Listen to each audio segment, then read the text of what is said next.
which I will just run through, is the internet banking. Internet banking caught my attention. When they gave me the book, I just see through the table of contents and I saw internet banking. Internet banking was something I was wary of because I didn't think that Nigeria could master it because of fraud and cybercrime. But I assure you, if you are afraid of internet banking, like I was wary of it. After reading it, I gave it a second thought. So I urge you that this book will help you and guide you in that regard. Now, loans, overdrafts, and interest. This is very important. Very, very important, because in the second chapter, the authors had spelled out one of the responsibilities of the banks is to give loans and overdrafts. But they have dedicated a chapter to this: loans, overdrafts, and interest. This causes the major disputes between the customer and their bank. Why have I been overcharged? I don't understand the interest that was applied. It has been stated here. Go and read it. Buy this book. This chapter will enlighten you. It will educate you. Sometimes some of us customers can be overbearing. We also need to know exactly what we're doing. You take out an overdraft, you don't read the tiny print. You take out a loan, you don't look at the offer letter properly. These things, it will enlighten you on the legal provisions. Now, the banks and garnishments. This is basically what we call garnishments, where the bank holds holds the money of a third party, which is the customer. And most times this is used to execute judgments against the customer from a bank, from the courts rather. Now, right here in this chapter, the authors have done a good job as well in telling us exactly whose responsibility and when the bank takes responsibility of garnishments and in that regard, and if they do it wrongly, what the consequences of such an action would be. Is many of us have done our business, and without your feet here, you cannot run an account. But I must tell you, after 10 years. You know, it expires after 10 years, exactly. The authors have told you many more things concerning, yes, after 10 years you have to renew your BVN. Finally, as a quick reference in understanding the well thought out book, the authors have included the laws that guide banking as at the date of publication of the book. The Nigeria Deposit Insurance Corporation Act 2006 and the Chartered Institute of Bankers of Nigeria Act 2007, the Code of Banking Practice and Details of Commercial Banks in Nigeria Act 2016. It's all contained there, so if you are confused as to the answers, go to the act, it will guide you. In the final analysis, I found reading an academic book as though it were a prose. That for me is the best selling point of this book, and I hope you find it the same. It's an academic book, but when you read it, you can flow like a novel. So I therefore make bold to recommend this book to all bank customers. When I mean bank customers, I mean people from all walks of life. If you pick it up here, buy one for your friend, anybody who owns, sell it to them. It's a veritable tool, I can assure you, and you can hold me responsible if it's found out not to be. Thank you very much. Thank you very much. Thank you very much. I want to remind you, as the chief presenter, we asked you to speak for 10 minutes. You negotiated for another 5. You now bring up all the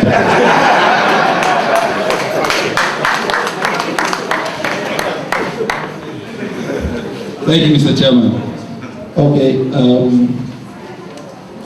on behalf of myself and my legal practice, it's called, I noticed Mr. Chairman didn't quite see the second word here. It's called Duke Licit Advocates. Licit, okay. LICIT, Duke Licit Advocates. I'm the managing partner. Wow. We're driving law firm. We're here in Alausa, next to the governor's office. So, on behalf of my firm, I will pick 10 copies of this book for 200,000 naira. Wow. 2 more minutes. 2 more minutes. I have to rush through the review, but it's all right. I'm sure everybody has an idea of what this book is about. I'm very excited about it.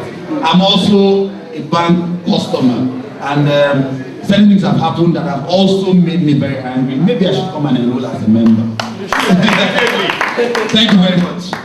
Dear servant, the chairman has spoken and consider it done. You are enrolled. The only thing you have now is to complete the form. That's all. Thank you very much. Thank you very much.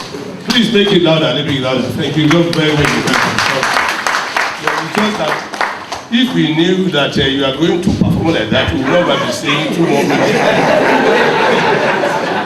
Okay, on a more serious note, we want to the BCAN president. The only boss I have here is the BCAN president, even though I'm the chairman for the occasion, has asked me to announce that the cover price for this beautiful, well-researched book is just 5,000 naira. But for this occasion, it's going to agree to pay 3,000 naira. Okay, for this occasion, please, a round of applause for the BCAN president. Now, we would not want to embarrass anybody as they do. Dada, you have not. Please, if anybody feels like supporting, come out. But in the meantime, I've been told that the second presenter, Mr. ONWUDIWE, where is he? Come and tell me the amount too, so I don't have the good. Come and tell me the amount, I just tell you who. Please do it in 2 minutes and thank you. My name is ONWUDIWE. I'm a chartered accountant and certified forensic consultant. I have read this book authored by Barrister ONWUDIWE and Esoimeme. Now, Barrister ONWUDIWE served in my firm, an accounting firm. While he was serving, I noticed that he is a professional to the core. You understand? So for a lawyer to be in an accounting practice and to be able to demonstrate that dexterity. So I'm not surprised when it came to me that he's authoring a book called Banker-Customer Relationship. Over the years, my own practice has been involved dealing with banks to collect funds that have been trapped, that have been mismanaged by the bank. And now we will discover that every customer needs information, basic information that will be able to exercise their rights, right? To exercise that this book serves that purpose. It is multi-professional, it is multi-faceted and multi-dimensional. Lawyers will need that, accountants will need the book, customers will need. In fact, I will advocate that even the president of the country must buy this book. If possible, this book should be written like the chairman has said the other time, that it must go down the line. It must also, if it is possible, to write it in Yoruba, Hausa, or whatever, so that it will cut across the title of the country. So be that, I have also put my own remarks in the book. By the time you will get the book, I recommend that everybody here must get the book, must get that book, because it's very powerful. It will help you. Now, on behalf of myself and my friend, I'm buying these two books for 50,000 naira. Please make the applause loud. Thank you very much. Now, I've been advised to advise you that since you all have copies, you all have these notebooks out of it, a sheet of paper, and cut it to 2, and write your name, your telephone number, your email address, and the amount you'd like to pledge for BCAN. We get back to you. For those who will not, so that way you can buy 1 copy, you can buy 5 copies. If it's 5 copies at 15,000, and so on. But if you want to give us a sum, lump sum, like the announce of this world and the chief presenter, you're most welcome. Please get the sheet of paper.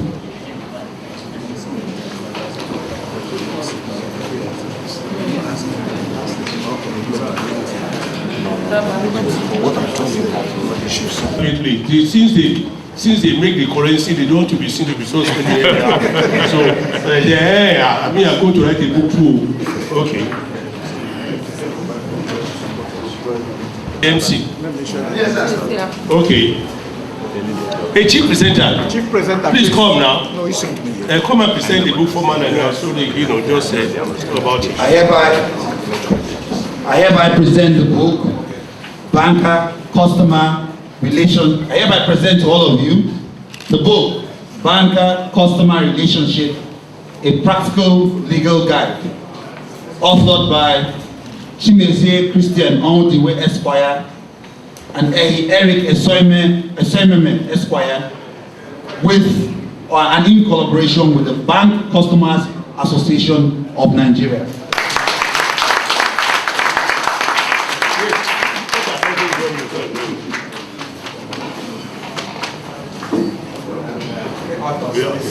Your thoughts, please. Chief, I know.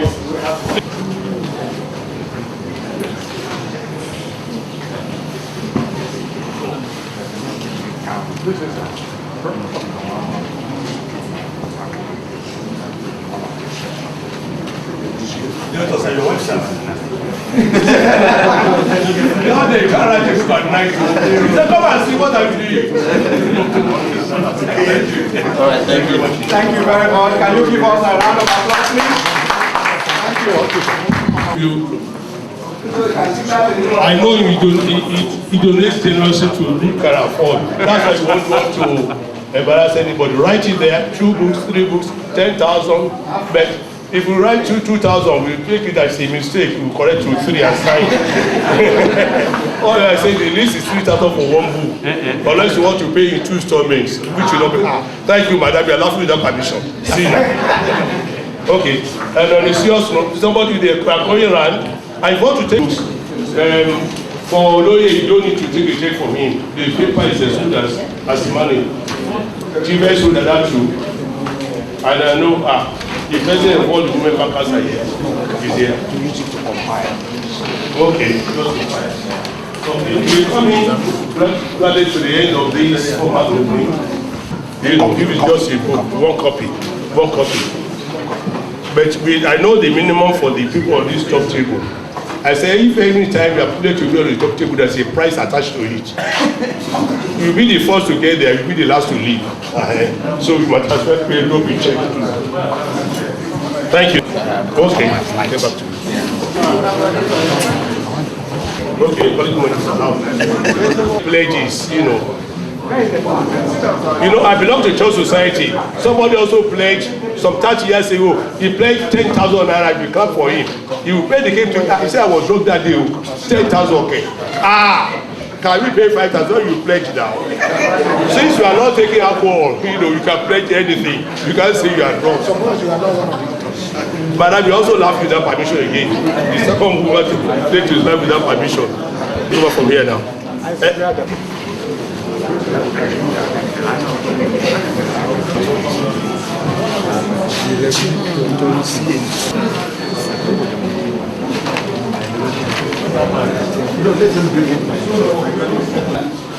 Dr. Okubuka to appreciate some of the guests this morning. Dr. Okubuka. Thank you.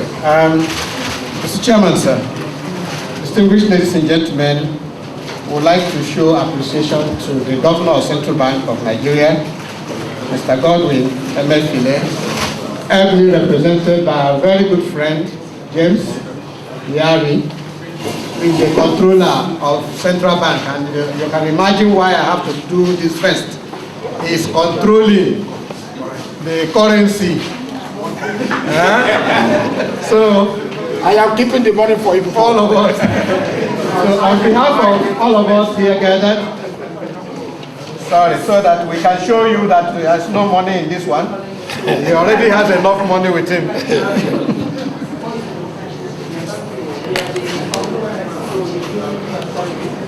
All right. We are presenting this to the Governor of Central Bank for the able role he plays in the success of this network. Thank you very much.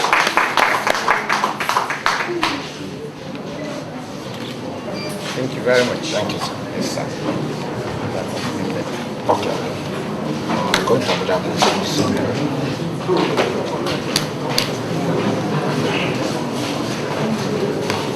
Can somebody package this, please? Please, could you? On the same note, we would like to make a presentation also to the Director General of Consumer Protection Council, our sister who is here represented by our very good friend Joshua. I think I can bring it out.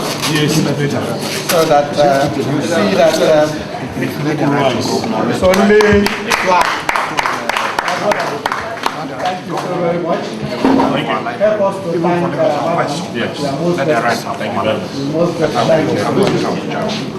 thank he signs it like we say together.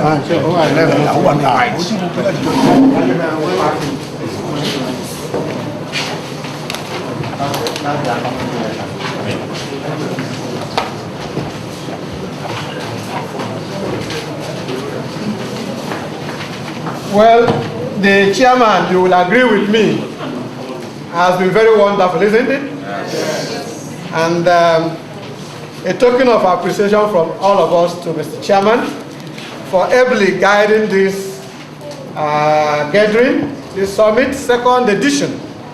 And without him, perhaps, some of us would have fought this morning. But he tapped some of us on the shoulder and said, take it cool. What is hot will be cold, Abi? And here we are. And he has promised to send somebody to us who will follow this through to the end. So, Mr. Chairman, we are most grateful, sir.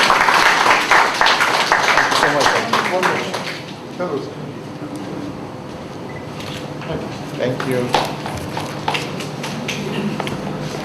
Well, Chairman, sir, we have other presentations, but in course of the presentations that will follow this opening ceremony, we will do those other ones. So may I, on behalf of all of us here gathered, bank customers of note, thank members of the top table of this second summit and urge you to please remain with us because the major program presentations will follow shortly. Thank you very much. God bless us all. Thank you. Please adjust your time. It's now 12 o'clock. Please adjust it. Oh, yeah. That brings us to the close of the opening session. We will start the technical sessions in about 15 minutes. Between now and then, we will walk right straight there, take tea, coffee, water, just cool down, and then we'll come back. Once again, we thank you for your patience. Thank you.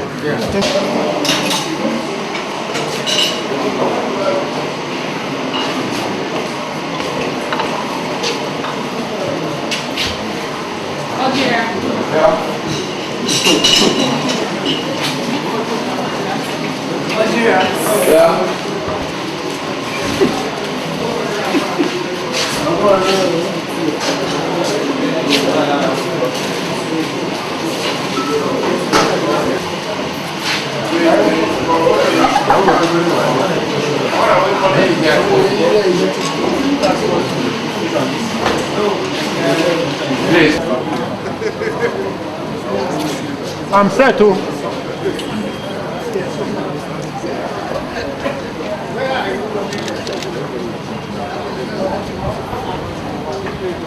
Hello.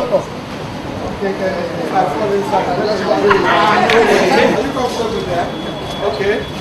I think we can take the first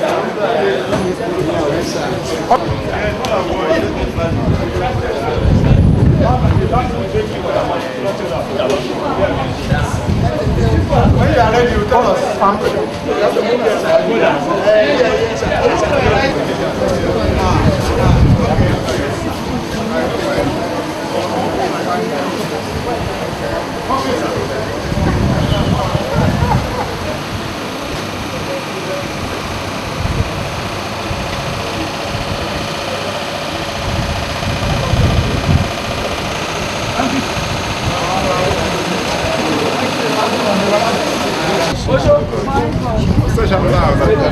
That was on e-business because many of us, we go to the banking hall when we are not supposed to be there.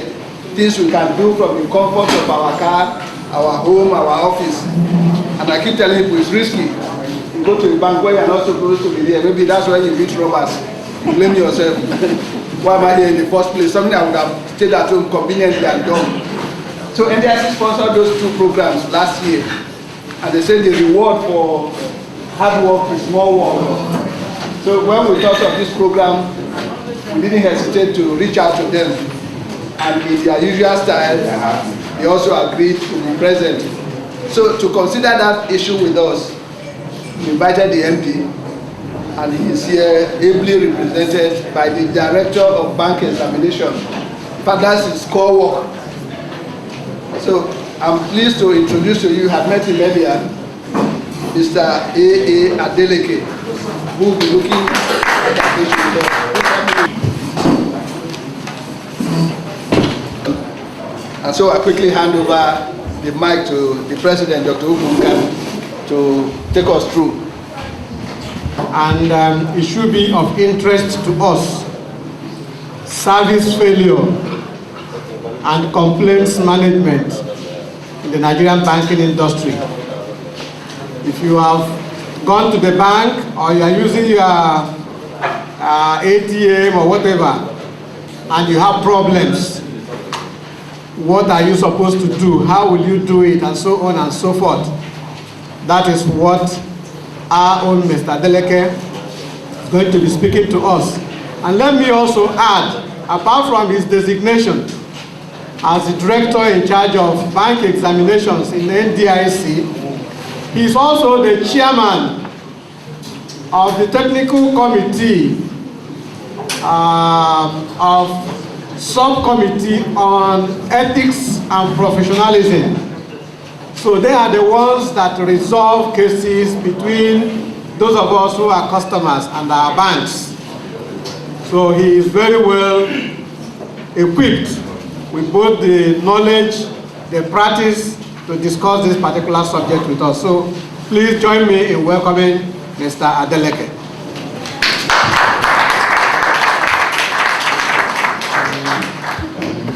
Let me first of all thank the President for the honor to be here, because actually he said I'll be representing the MD here.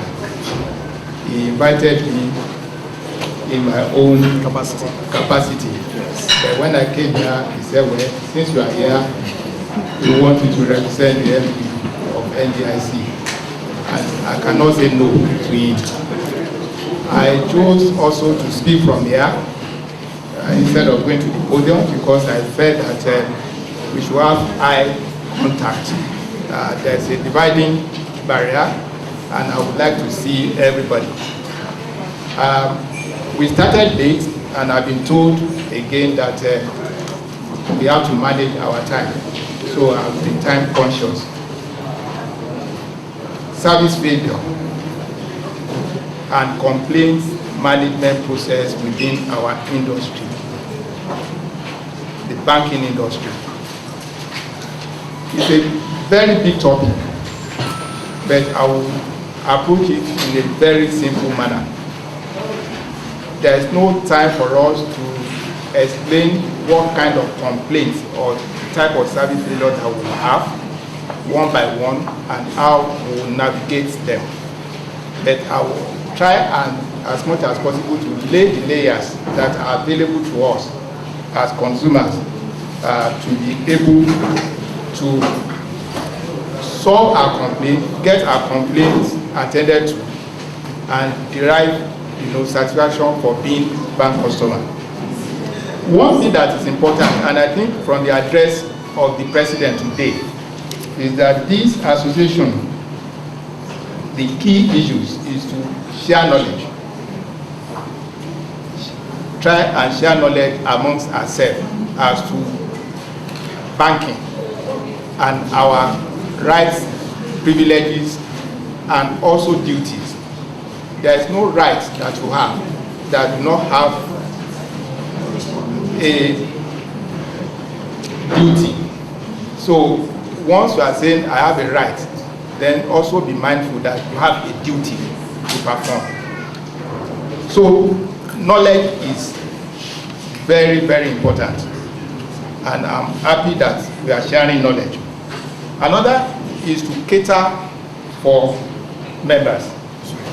And I believe that is advocacy. Advocacy in the sense that you want to present the feelings, concerns, complaints of your members. And I want to say in these two aspects, I will commend the association. Even though young, we have partnered with them, and we don't have any other reason in partnering with them, because the core mandate of the NDIC is depositors protection. We were set up as a third layer of the safety net to the bank customers. The third layer of safety net. The fourth safety net is the role of the CBN, the regulator, to supervise banks, regulate banks. The second is the fact that if a bank is in trouble and doesn't have money today, tonight, CBN may allow that bank to draw from it. But this drawing right is limited. It's for a purpose and it's for a short time. And these two safety nets most times do not help customers of bank totally, because if the bank cannot go on as a going concern, then it becomes a gone concern and it has to fail like any other business. And then customers will have to suffer. And because of that, because of the fact that customers ought to be protected further, that was why the government thought that the deposit insurance scheme or system is vital to protect depositors in case a bank fails or is not in a position to repay the customer as at when due. And that position crystallizes whenever the central bank, who gives a license to a bank to operate, removes that license. So in some instances, a bank may fail to pay you, and NDIC may not reimburse you because the CBN has not done what needed to be done to ignite or to get NDIC to perform its primary role. I thought this is important that I should go through this so that we can lay a foundation. What is the primary role of a bank? It has not changed. The primary role of a bank is to collect money from you, from me, other people who have money to keep with it, and to give this money to some other people that want to use this money to run their businesses or to meet their needs. I'm promising me and you that keeps money with it, that once we come to ask for our money in the way and manner that we have kept it, it stands ready to give us our money. So they maintain different types of deposit: savings, current account, which is a demand deposit, and then term deposits and some other form of deposit that we now know that banks maintain. And each set of these deposit class has some rights and obligations also, attached to them. Sometimes I used to, because of the role that he had already said that I play in the industry, as the chairperson for the investigating panel of the subcommittee on ethics and professionalism in the bankers committee subcommittee. People will come and say, look, I have a savings account, I've asked for money to be done, I've asked for this to withdraw. If you look at savings account really primarily, they say in fact if you want to collect money from a bank, you must give notice to the bank. But bank relaxes some of this also. And so sometimes when we say we have rights, then I ask you, look, I just want to, run along with you. Do you also know that the bank also has some rights, even though it has obligation to us? Now, but I digress. The important thing is that we kept our money in banks. We never thought that we were going to be a creditor to any bank. That was not the way we normally think about ourselves. We think that we are a customer to a bank. And people say bank-customer relationship. I have not read the book that was launched here today, but most of the time, it's become very important to define what is the relationship between the bank and the customer. And some people will say, look, banks are just debtors. There's no big deal about a bank.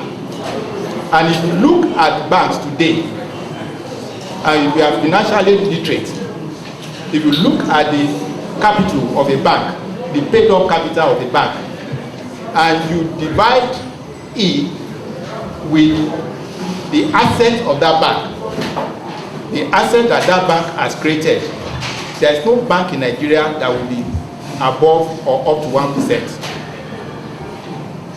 That shows you that those people who say that we own the bank actually are not the people financing the business of the bank.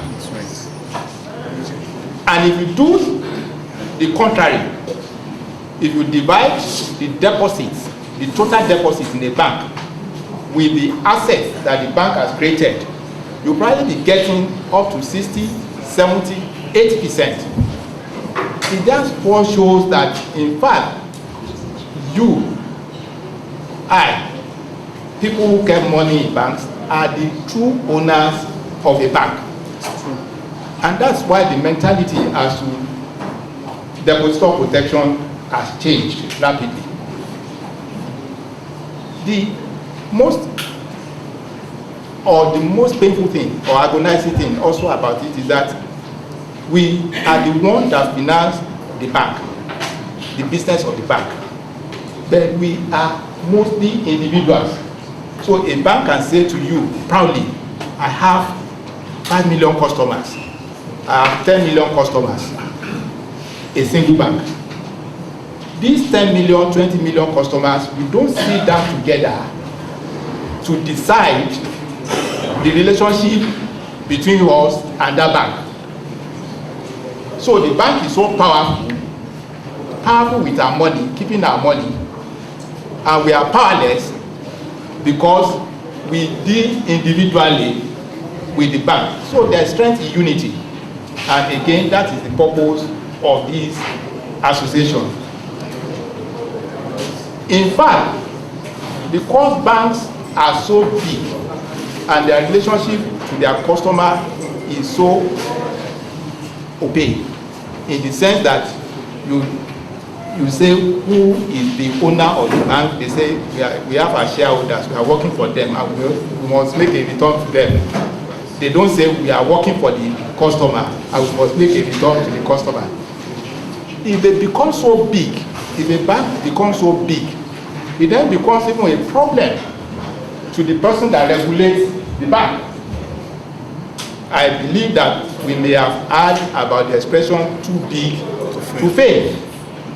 That when you look at a bank as a central banker and you think about the deposit, the total deposit in that bank compared with the total deposit in the banking industry, if you look at the asset that that bank has created and its interrelationship with other banks, then you ask yourself, if this bank should fail today, then we are in trouble. So how do you deal with someone that is so powerful, that is so weak, in the sense that is highly geared? Is highly geared, it does not bring so much capital to the table. It borrows, collects money from different people, and is a net debtor, a very big debtor. But it says to you, dictates to you, and tell you how you should behave to it. So we are aware of that. Regulators are aware of that. Supervisors are aware of that.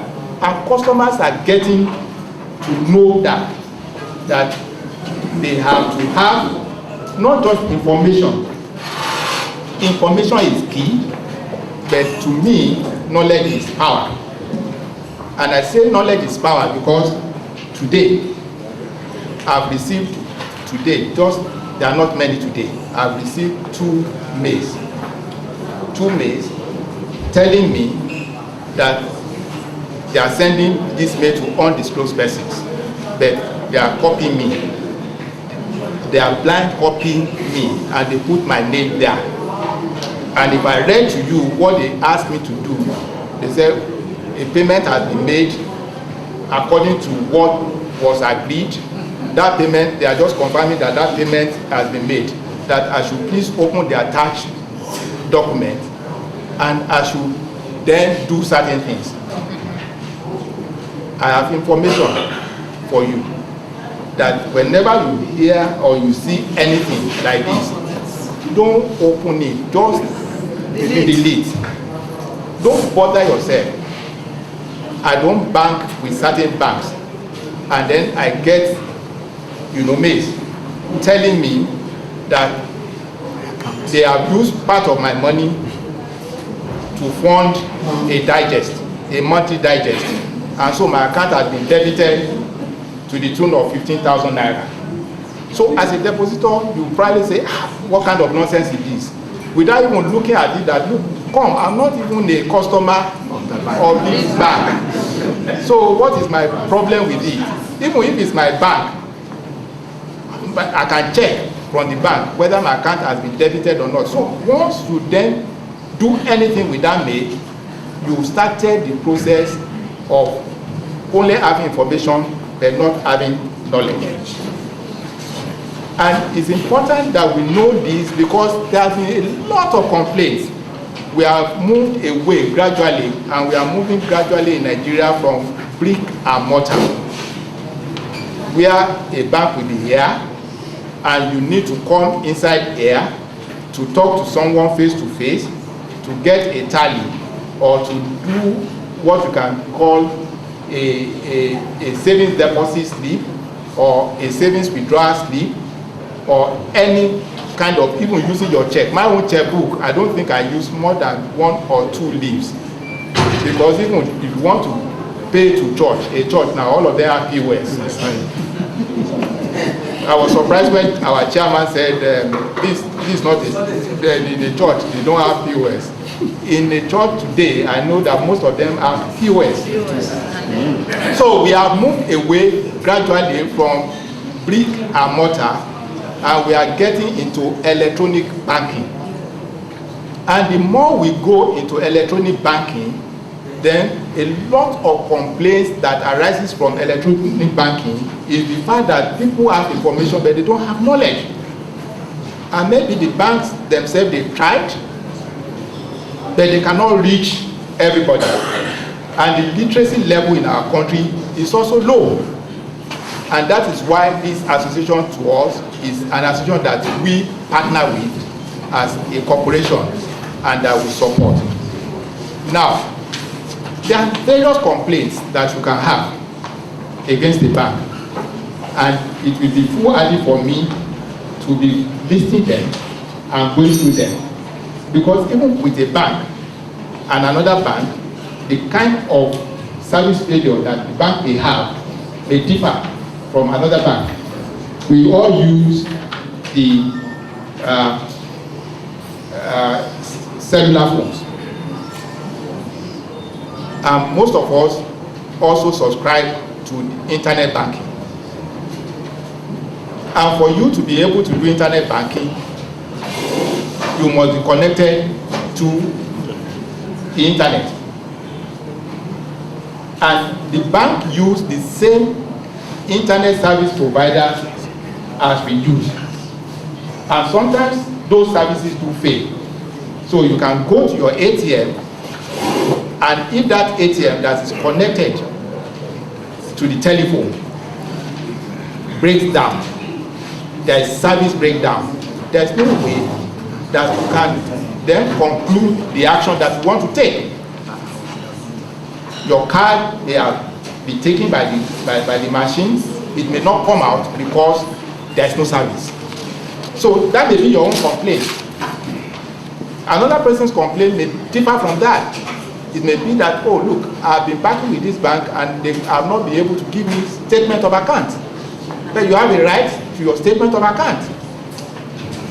So I will not want to go so much into the complaint. What are the avenues that are available to us to make complaints? The bankers themselves, through the bankers' committee that comprise the MDs of banks, the governor of central bank and his deputies, then the MD of the NDIC and his executive directors, they meet periodically as a bankers' committee.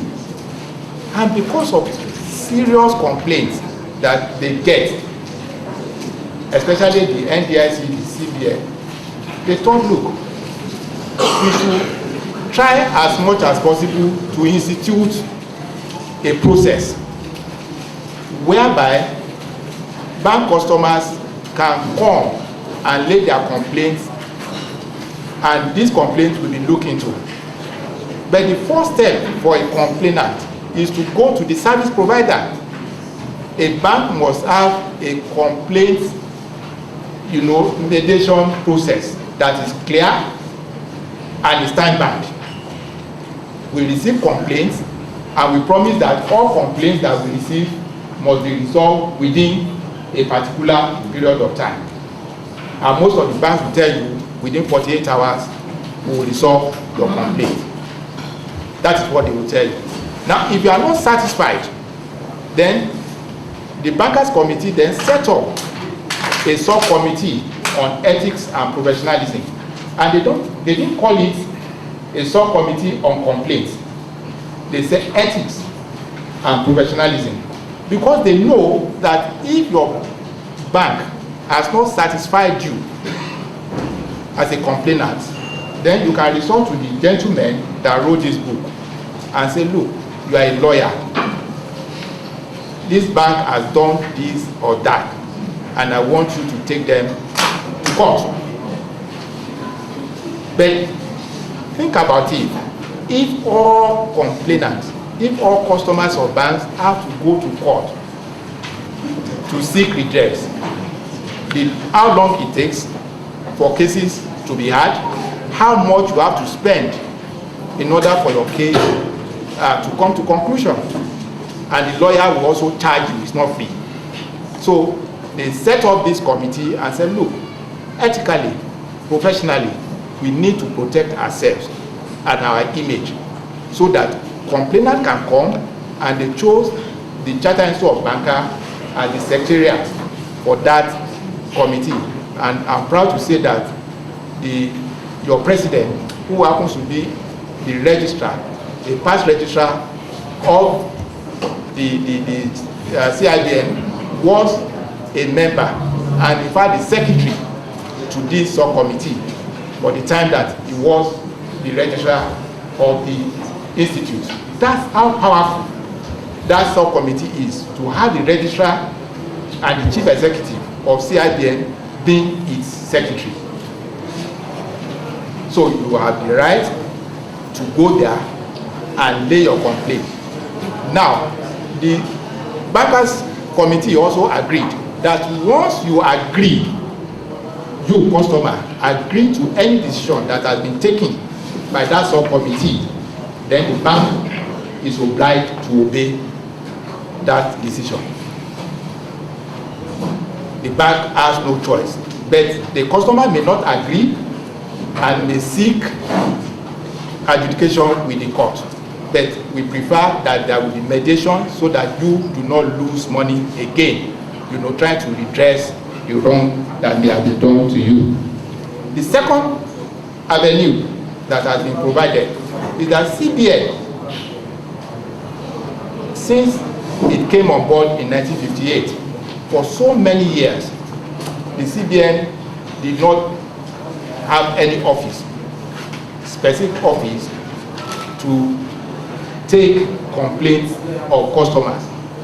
But once it became clear that banking has become so complex, people do not even appreciate or understand some of the bank's, offerings, some of the products that banks are giving to them. They set up a department for consumer protection. So if you don't want to go to the subcommittee, if you think that, well, it's banks and the regulators that are in that committee, then you can go to the central bank, which is the regulator for the industry. The third layer that you have is the NDIC. NDIC has what we call a help desk, because as I said, NDIC mandate, key mandate is depositors protection. And this help desk, it has help desk line that you can call, is toll free, that you don't have to pay when you call the line. And it's also 24/7. So you can make your complaint, you can even write. Instead of calling, you can write. And once you write, either you send by email or you send by service mail, the help desk will send your complaint to my department that will look into your complaint and try and resolve it. All these processes is because we want mediation, not really adjudication, because it takes time for justice to be done in the law court.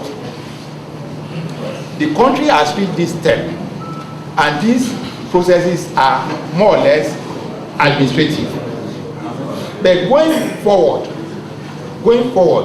Nigeria again has tried to look at the mediation role that has been done by the subcommittee on ethics and all the roles that is being performed by the CBN and NDIC. And it was thought that, look, why don't we institute an act, something that will be binding on both the customer and the bank, and not only the banks, but generally the financial services industry. What we have now is for deposit money banks. It does not cover the microfinance banks. It does not cover the primary mortgage banks. Then people who buy shares from the stock exchange, people who deal with capital market instruments, they have to go through some other processes with the Nigerian Stock Exchange and with the SEC. People who have insurance contracts, we have to go through NICOM. So the idea is that, why don't you have a financial ombudsman service, a financial ombudsman service that will cover every aspect of the financial system. That bill is before the National Assembly, and that bill, when it passes into law, will then create an avenue where every complainant, every consumer in the financial services industry can go and make a complaint, and then it will cater for. But ladies and gentlemen, let me emphasize this. All over the world, there is no jurisdiction that I have seen that tried to go into complaints of all customers, irrespective of their size or their knowledge. Everybody, every jurisdiction that I have seen, complaints by individuals are accepted. But when complaints come from firms, companies, they place a restriction as to either your turnover or the number of people that you have employed. This is because they felt that anybody who, for example, is a limited liability company that has a turnover of maybe 2 billion, 5 billion, must have people in its operations that are financially literate. And so they do not need to go through this mediation road. I want to again thank the association for the opportunity for us to talk on this topic.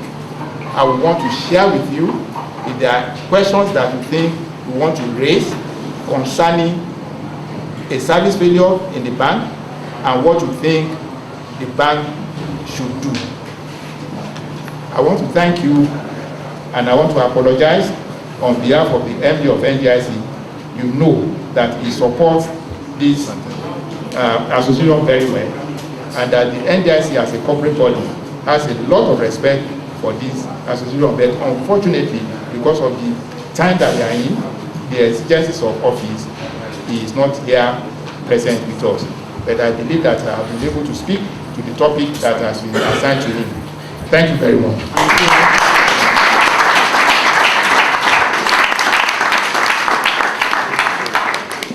Because Mr. Adeleke also is a friend of the house.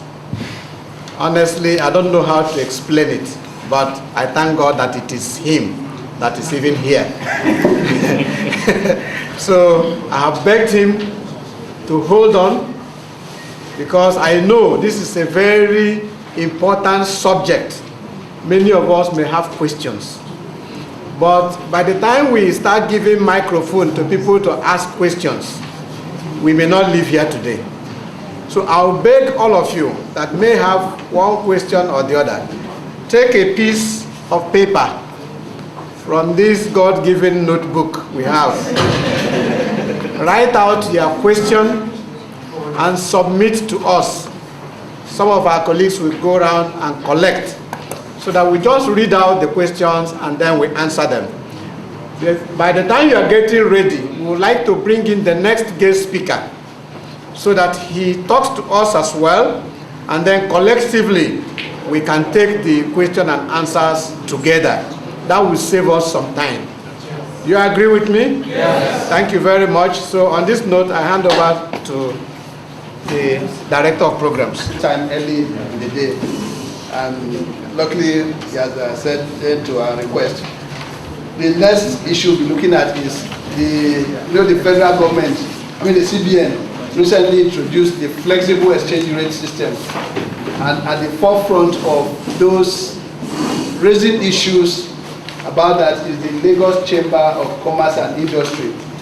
This thing is pinching our members. So yesterday I saw a lengthy write-up about 200 and something companies have shut down because they can't have access to foreign exchange. Customers are complaining. Rice that we bought, we used to buy at 9,000, is now 20,000. Our minimum wage in this country is 18,000, and all sorts and all sorts. So we invited the DG of the Lagos Chamber of Commerce and Industry to talk to us about implications of the flexible exchange rate regime for bank customers in Nigeria. He's already with us. He was mindful of his time. So it's my pleasure to invite Mr. Muda Yusuf to talk to you.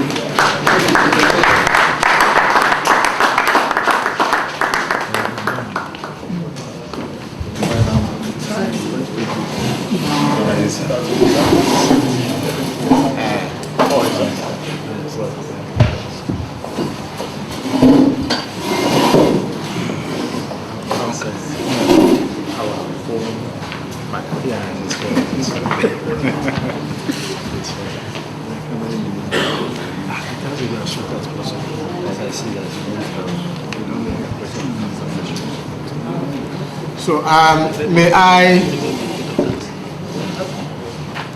welcome our brother and friend, the man who anchors the largest chunk of business organizations in this country. Lagos Chamber of Commerce and Industry. This is the Director General. Can we welcome him to make his presentation? He has promised he will do it in the shortest possible time. Thank you, sir. Thank you, President. Well, I sent in a slide, but again, in the interest of time, I will rush through it. But in the meantime, let me express my appreciation to you, sir, for this opportunity. And to also thank you for this work that you are doing.